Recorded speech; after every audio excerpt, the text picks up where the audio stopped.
Thank you very much. Note to self, apply for those patents. There's no prize for second. Peng, we'd like to hear your thoughts on the following. What are the key practices that Canadian startups and SMEs should consider at inception in their business plans? And what about those 595 lessons from Transformix? Okay. Thank you and good afternoon. I guess my presentation is really to answer this question. I want you to think about this.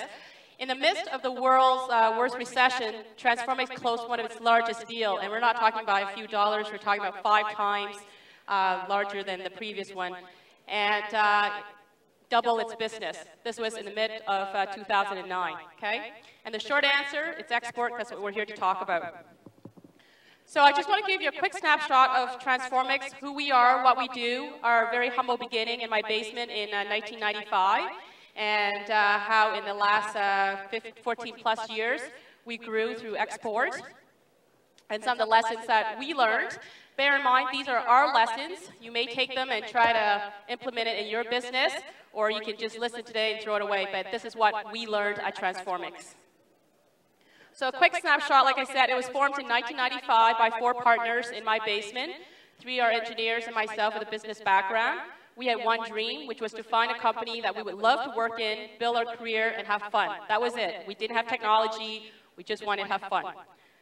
Today, we're in 2 plants, a 36,000 square feet manufacturing facility and a 20,000 square feet assembly facility. We have about 65 full-time employees with a sales office in Chicago.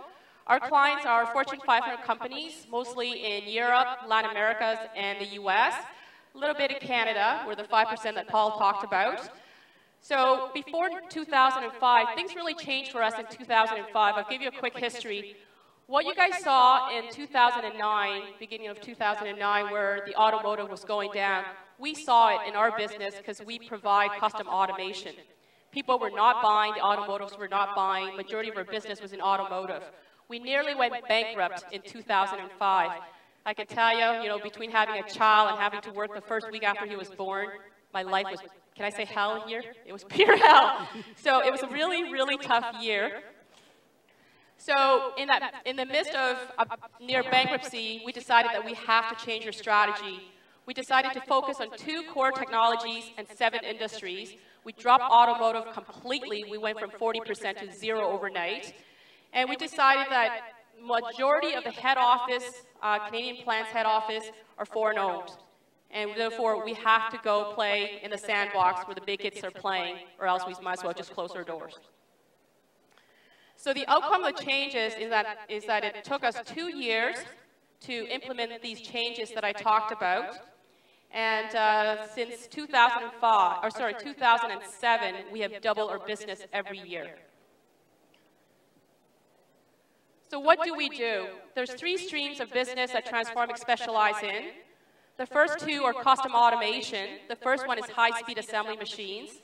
If you're interested, just go to youtube.com, type in our company name, and you'll see a video of the type of machines that we design and build. For high-speed assembly machines, we only call a medical device, consumer packaged goods, and food and beverages. The second stream of business is we custom design tube and pipe specialty process machines, and these machines could be as big as the size of a football field. We have a machine that went to Europe that was 320 feet long by 60 feet wide, and we only call on companies that are manufacturing tubes and pipe for the oil and gas industry and nuclear. About 95%, between 90 and 95% of our clients for the custom automation business are international.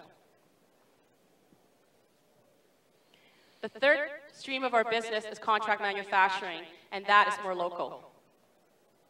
So what are the lessons that we learned at Transformix?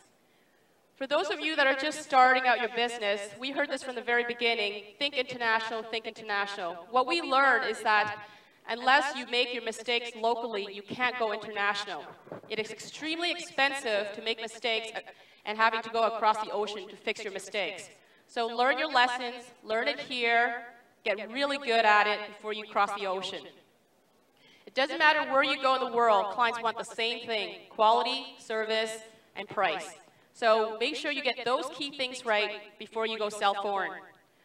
Don't let the distance scares you. Focus on your strength and do it better than your competitors locally. What we find is that our clients, mostly Fortune 500 companies, they prefer to buy local. And you can say it's patriotic, it could be whatever. I mean, media will talk about patrioticness and, you know, for us, we just find that they want to buy local because it's easier. It's easier for them to get their supplier to service them if there's a problems, and they just want to support their local companies. So in order for you to sell to them in spite of the distance and the language barrier, your message has to be crystal clear. What is it about you that make them want to cross all that barrier to buy from you? For us at Transformix, it was one simple message, and maybe because I'm not smart enough to create a really complex message, we kept it simple. Innovation. Innovation is what brings our clients to the door. When they call us, it's because they can't find it anywhere else in the world, and they're willing to give us a chance. A little Kingston company where locally nobody hears about us, but somebody in Brazil or somebody in Europe have heard about us. And it's all because we are innovative. We create technology that's never been done by anybody else. And that's our message. Simple. Innovation. It doesn't matter where you go. I think, you know, a lot of the time we kind of get scared. Okay, you know, in Brazil they speak Portuguese or German.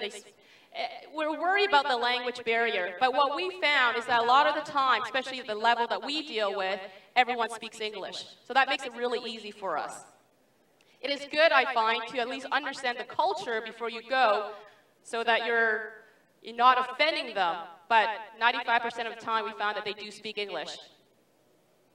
Head office has the power. So for those of you that are selling locally to Canadian companies that are foreign-owned, you might as well go all the way to head office to try to sell to them. What we found in the early days is that we were calling on local plants, companies like 3M and ABB, you name it. All these companies were foreign-owned, so the local plants had no power at all over their finance. And in order to get a large-size project, we're talking about multi-million-dollar type of projects, we had to go to head office. What we found was once we abandoned the local plants and go all the way to head office was dictating to the local plants, the local Canadian plants, that they have to hire us because here's this company, they're so creative and they're gonna show you how to beat your competitors by creating these automation technology. You should hire this company, which is kind of ironic because we were knocking on the same doors before. So go head office or go home. One of the things that we found is that we could create technology and we're very good at building machines. Our reputation was solid in that. What we didn't take into account, and something you guys might want to think about, is actually some of the more business side, the logistic of trying to ship our machines, the logistic of getting our employees across wherever they have to go to install the machines, the impact on their families. Those are things that we did not consider, and we're learning that, those lessons very quickly. And in fact, the large deal that we closed is actually in one of the BRIC countries, and what we're doing is we're hiring local and sending them to Canada to be trained by us for a year before they go back to do the installation for us. Other lessons that we learned from a business perspective, Transformix culture is very simple. I square RP. It doesn't matter where we go. That's the philosophy we stick with. We look for clients. Paul, am I running out of time? No, you're fine. Okay. We look for clients that share the same philosophy and employees that share the same philosophy. I for innovation, integrity, respect, and passion. Hire the best people, respect them, and trust them to do their job.